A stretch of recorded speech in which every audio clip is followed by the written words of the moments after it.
Scam ba ang crypto? Yan ang madalas nating narinig at isa sa mga pinaka-importanting question na tinatanong ng mga newbies or gustong pumasok sa crypto.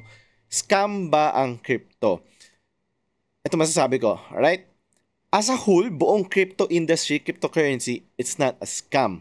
But, since unregulated ang crypto, maraming mga bad actors or kumbaga sa Pilipinas, maraming hold-upper, maraming snatcher, maraming kung masasamang tao. So, sa crypto, marami din ganun.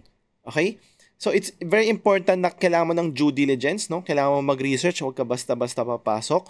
So, as a whole, crypto industry, meron na mga kasing technology na, alam mo yun, pinupush forward. May innovation na nangyayari. So, I won't say na scam ang crypto, but sa loob ng crypto industry, maraming mga scammers, mga posers, mga nang scam talaga naman tao. And lalo na, ang crypto industry kasi international yan. Hindi yan Pilipinas lang, no? Hindi yan local lang.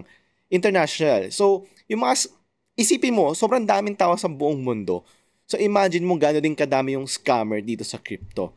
Maraming klaseng scammer dito sa crypto. Kaya kailangan natin mag-ingat. Whether sa email, sa mga phishing websites, sa pag nag-hype ka ng trabaho sa crypto, meron din mga scammer na nagpapanggap na nag-hire sila pero sisenda ka nilang link. Yung link na yun ay virus pala, ma-hack yung computer mo.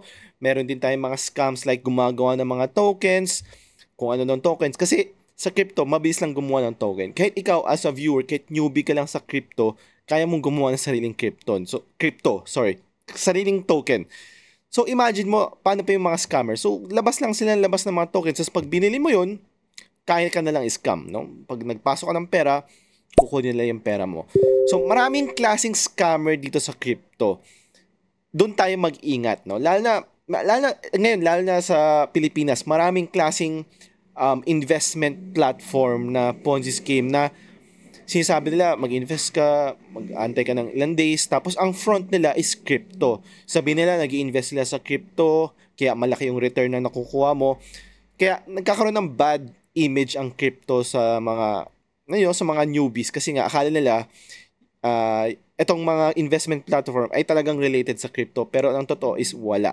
Front lang nila yung crypto. So, maraming klaseng scam sa crypto pero as a whole, imbis mo yung industry ng crypto, hindi po siya scam.